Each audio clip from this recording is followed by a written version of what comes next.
علیکم ورحمۃ اللہ وبرکاتہ۔ الحمد للہ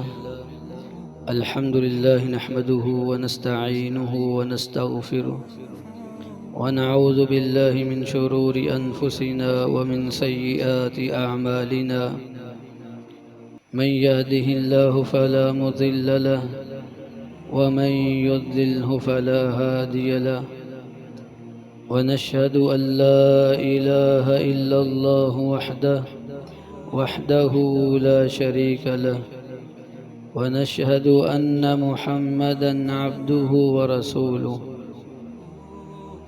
أما بعد فإن خير الحديث كتاب الله، وخير الهدي هدي محمد صلى الله عليه وسلم، وشر الأمور محدثاتها، وكل محدثة بدعة، وكل بدعة ضلالة، وكل ضلالة في النار.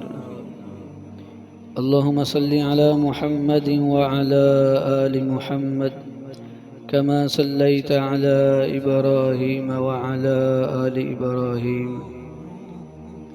إنك حميد مجيد. اللهم بارك على محمد وعلى آل محمد كما باركت على إبراهيم وعلى آل إبراهيم إنك حميد مجيد. يا أيها الذين آمنوا اتقوا الله حق تقاته ولا تموتن إلا وأنتم مسلمون.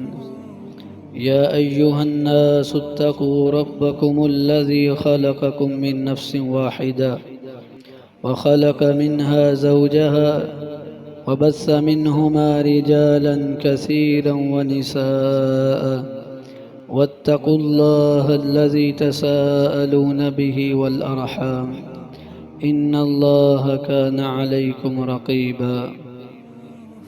يا أيها الذين آمنوا اتقوا الله وقولوا قولا سديدا يصلح لكم أعمالكم ويغفر لكم ذنوبكم ومن يطع الله ورسوله فقد فاز فوزا عظيما. أعوذ بالله السميع العليم من الشيطان الرجيم. يسألونك عن الساعة أيان مرساها، قل إنما علمها عند ربي لا يجليها لوقتها إلا هو، ثقلت في السماوات والأرض لا تأتيكم إلا بغتة. ہر قسم کی حمد و ثنا، کبریائی، بڑائی، تعریفات، تمجیدات اللہ رب العزت کی ذاتی برکت کے لیے بے شمار لا تعداد درود و سلام امام الانبیاء سید المرسلین جناب محمد الرسول اللہ صلی اللہ علیہ وآلہ وسلم کی ذات اقدس کے لیے. معزز سامعین، علامات قیامت کے حوالے سے ہمارے خطبات کا سلسلہ جاری تھا. رب تعالیٰ نے فرمایا کہ یہ لوگ آپ سے پوچھتے ہیں قیامت کب قائم ہوئے گی. آپ کہہ دیجئے کہ اس کا علم صرف اور صرف میرے رب کے پاس ہے. لا یجلیہا لوقتہا الا ہو، اللہ ہی جب چاہے گا اسے نمودار کرے گا. ثقلت فی السماوات والارض، اور قیامت کا قائم ہونا آسمان و زمین پر بڑا بھاری ہوگا. لا تأتیکم الا بغتہ، اور قیامت اچانک آئے گی، جیسا کہ اس کے اچانک آنے کے حوالے سے بھی انشاءاللہ بیان کیا جائے گا. تو علامات قیامت اور خصوصاً علامات صغریٰ کے حوالے سے ایک نشانی پیارے پیغمبر علیہ السلام کا فرمان، لا تقوم الساعة حتى يكثر المال ويفيض حتى يخرج الرجل بزكاة ماله. فلا يجد أحدا يقبلها منه وحتى تعود أرض العرب مروجا وأنهارا۔ صحیح بخاری کی اور صحیح مسلم کی روایت ہے، پیارے پیغمبر علیہ السلام نے فرمایا کہ قیامت اتنی دیر تک قائم نہیں ہوگی حتیٰ کہ مال کی فراوانی ہو جائے گی۔ یکثر المال، مال وافر ہو جائے گا، مال کی کثرت ہوگی۔ اور کہیں فرمایا کہ لا تقوم الساعۃ حتی یکثر فیکم المال، کہ تمہارے اندر خصوصاً مسلمانوں میں مال کی فراوانی ہوگی، مال کی کثرت ہوگی۔ حتیٰ یفیض، فرمایا کہ حتیٰ کہ مال ایسے ہوگا جیسے کوئی چشمہ بہتا ہے۔ تو آپ اس کا اندازہ بڑے آسان انداز سے لگا سکتے ہیں کہ دن بدن جیسے مرضی حالات مشکل سے مشکل ہوتے چلے جا رہے ہیں، لیکن لوگوں کے پاس مال کی فراوانی ہے۔ کوئی بھی شخص ہم میں سے اگر آج سے 10 سال پہلے کا اپنا تجزیہ کرے اور آج جن حالات میں ہے ان کا آپس میں تقابل کرے تو یقیناً اب کے حالات اس کے پہلے کے حالات سے بہت بہتر ہیں۔ اور مال کی فراوانی صحابہ اکرام رضوان اللہ مجمعین کے دور کے اندر ہی وافر ہوا، فتوحات کا سلسلہ ہوا۔ اور مال کی فراوانی کی ایک مثال آپ کو بیان کرتا ہوں۔ حضرت عبد الرحمن بن عوف رضی اللہ تعالیٰ عنہ جب انہوں نے وفات پائی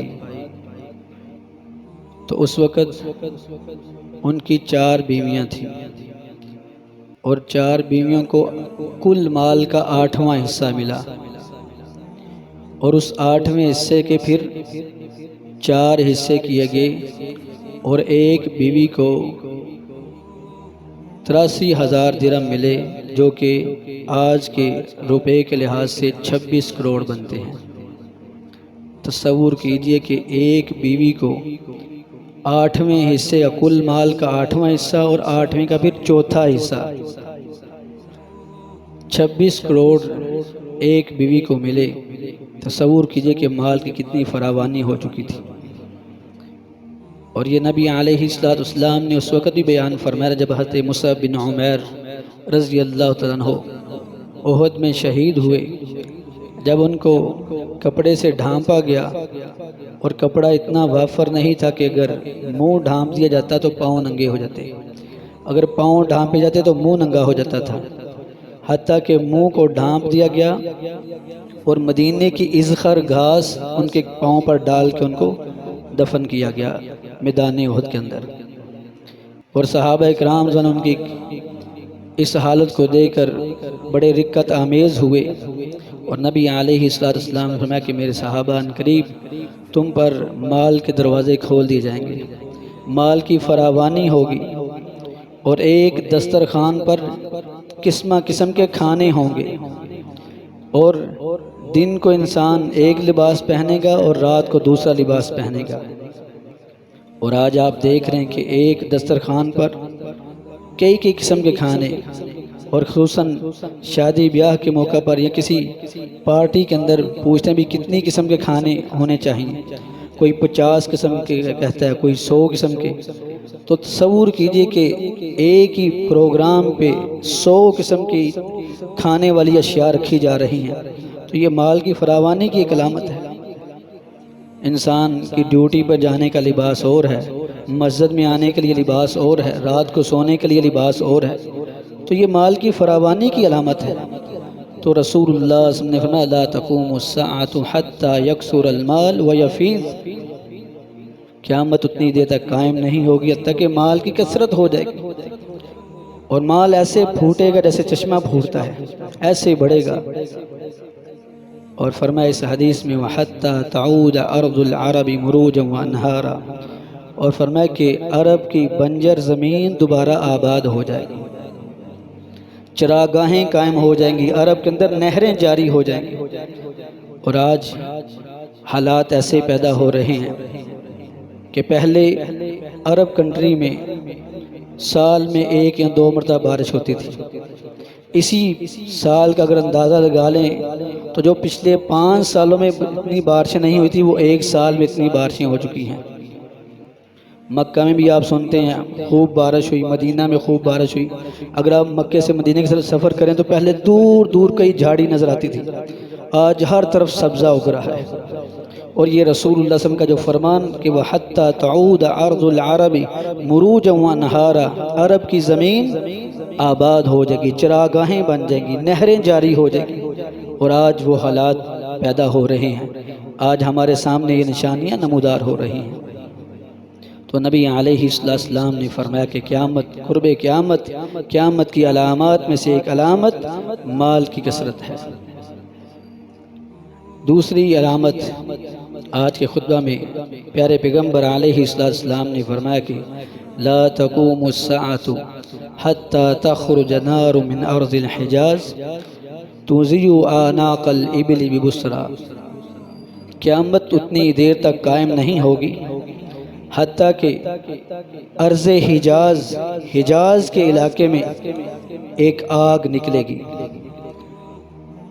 ارض حجاز میں تخرج نار من ارض الحجاز تضيء اعناق الابل ببصرى، ارض حجاز میں آگ نکلے گی اور اتنی پھیلے گی کہ اور اس کی جو آگ کی لاٹیں ہیں اتنی بڑی بڑی ہوں گی کہ فرمایا کہ یمن کا شہر بصرہ، وہاں چلتے ہوئے اونٹوں کی گردنیں اس سے روشن ہو جائیں گی۔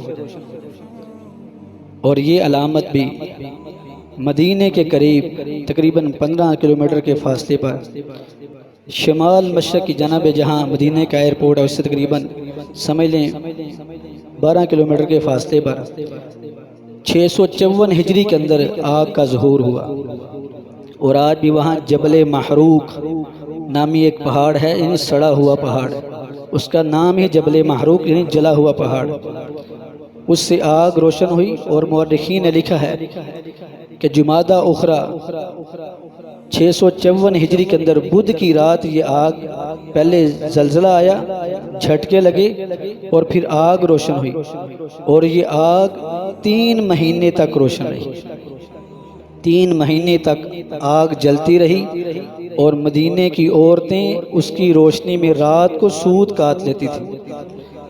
اور مورخین لکھتے ہیں کہ مدینے میں گھروں میں بیٹھے ایسے لگتا تھا جیسے دروازے پر آگ جل رہی ہے، اتنی اس کی روشنی تھی تیز۔ اور یہ رسول اللہ صلی اللہ علیہ وسلم نے فرمایا، صحیح بخاری کی روایت ہے، لا تقوم الساعة حتى تخرج نار من ارض الحجاز تضيء اعناق الابل ببصرى، اتنی دیر تک قیامت قائم نہیں ہوگی حتیٰ کہ آگ نمودار ہوگی ارض حجاز میں، اور اس سے بصرہ شہر میں اونٹوں کی گردنیں روشن ہو جائیں گی۔ اور بصرہ شہر مدینے سے 985 کلومیٹر دور ہے، یعنی 1000 کلومیٹر دور کی مسافت، اتنی اس آگ کا علاؤ بلند تھا کہ دور 1000 کلومیٹر کی مسافت پر اونٹوں کی گردنیں اس سے روشن ہو گئی۔ تو یہ بھی قیامت کی علامات میں سے ایک علامت جو رسول اللہ صلی اللہ علیہ وسلم نے بیان فرمائی اور اس امت پر پوری ہو چکی ہے 654 ہجری کے اندر۔ اس کے ہی بعد جو رسول اللہ صلی اللہ علیہ وسلم نے قیامت کی علامت بیان فرمائی وہ پیارے پیغمبر علیہ السلام کا فرمان، لا تقوم الساعة حتى تقاتل الترک صغار الاعین حمر الوجوہ زلف الانوف وجوہہم کان وجوہہم المجان المطرقہ۔ فرمایا قیامت اتنی دیر تک قائم نہیں ہوگی حتیٰ کہ تم ترکوں سے لڑائی کرو گے، حتیٰ تقاتل الترک، تمہاری لڑائی ترکوں سے ہوگی۔ اور فرمایا صغار الاعین، چھوٹی آنکھوں والے، اور فرمایا کہ حمر الوجوہ، سرخ سفید چہروں والے، کان وجوہہم المجان المطرقہ، زلف الانوف، چپٹی ناکوں والے، اور ان کے چہرے ایسے بڑے اور گول ہوں گی جیسے چمڑے کی ڈھال ہوتی ہے، پرانی ڈھال نما چہرے۔ تو یہ رسول اللہ صلی اللہ علیہ وسلم نے قیامت کی علامات میں سے ایک علامت بیان کی ہے، ترکوں سے لڑنا۔ اور ترک اس قوم کے کل 22 قبیلے تھے، ان میں سے 21 قبائل کو ذوالقرنین نے دیوار کی اوٹ بند کر دی، اور ایک قبیلہ رہ گیا، جیسے ترک سے نکلا ہے، اور ترک کا معنی ہے چھوڑ دینا، یعنی جو لوگ رہ گئے تھے، اور یہ بڑی فساد برپا کرنے والی قوم تھی، اور یہ بنو امیہ کے دور میں صحابہ کے زمانے میں ترکوں کی حکومت پر صحابہ نے حملہ کیا اور مسلمانوں کو صحابہ کو فتح حاصل ہوئی۔ اور پھر 656 ہجری میں 654 میں آگ نمودار ہوئی، اور 656 ہجری میں 2 سال بعد ہی منگولیہ تتاریوں سے مسلمانوں کی لڑائی ہوئی، اور پھر مسلمانوں کو انہوں نے تہس نہس کیا، اتنا مسلمانوں کو شہید کیا کہ حتیٰ کہ تاریخ یہ لکھتی ہے کہ مسلمانوں کی کھوپڑیوں کے منار بنائے جاتے تھے۔ تو اس سے مراد چنگیز خان کا دور، منگولیہ یہ قبیلے کے لوگ تھے جنہوں نے مسلمانوں پر جلغار کی اور مسلمانوں کو صفاحتی سے مٹانے کی پوری کوشش کی۔ تو یہ رسول اللہ صلی اللہ علیہ وسلم نے فرمایا تھا لا تقوم الساعة حتى تقاتل الترک، قیامت اتنی دیر تک قائم نہیں ہوگی کہ تمہاری لڑائی ترکوں سے ہوگی۔ صغار العیون، چھوٹی آنکھوں والے، حمر الوجوہ، سفید چہروں والے، زلف الانوف، اور چپٹی ناکوں والے، اور ان کے چہرے ایسے گول جیسے ڈھال گول ہوتی ہے۔ تو یہ بھی نشانی 656 ہجری میں اس امت پر نمودار ہوئی۔ تو مال کی کثرت، پھر آگ کا ظہور، اور پھر ترکوں سے لڑائی، یہ علامات قیامت میں سے ہے۔ اسی طرح نبی علیہ السلام نے فرمایا قیامت کی علامات کے حوالے سے لا تقوم الساعة حتى يقبض العلم وتكثر الزلازل ويتقارب الزمان وتظهر الفتن، قیامت اتنی دیر تک قائم نہیں ہوگی حتیٰ کہ علم کو اٹھا لیا جائے گا، حتیٰ یقبض العلم، کہ علم اٹھ جائے گا، علم ختم ہو جائے گا۔ سوال یہ پیدا ہوتا ہے کہ قیامت کی علامات میں سے اگر علم کا اٹھنا ہے، جبکہ آج تو علم بڑا ترقی کر رہا ہے اور بڑے علم کے وسائل اور ذرائع بڑے جدید سے جدید تر ہوتے جا رہے ہیں، اور علم تو بڑا پھیل رہا ہے، ہر فن پہ کتابیں لکھی جا رہی، بڑی بڑی شروحات، علم دین ہو یا علم عصر ہو، دنیاوی علوم ہو یا دینی علوم ہو، ہر لحاظ سے بڑی ترقی ہو رہی اور جدید علوم و فنون اخذ کیے جا رہے ہیں، تو علم کیسے اٹھے گا؟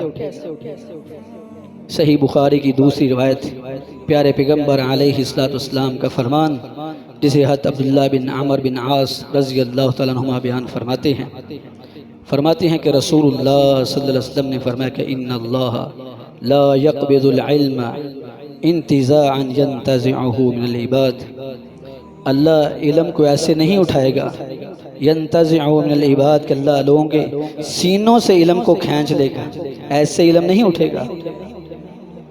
ان اللہ لا يقبض العلم انتزاعا ينتزع من العباد، سینوں سے نہیں علم حاصل کیا جائے گا، ولكن اللہ يقبض العلم بقبض العلماء، اللہ علم کو اٹھائے گا علماء کے ختم ہونے کے ساتھ، علماء ربانی اٹھ جائیں گے، راسخین فی العلم، علم میں مضبوط رسوخ رکھنے والے اور ید طولہ رکھنے والے، علم میں مضبوط لوگ علماء ربانی دنیا سے اٹھ جائیں گے۔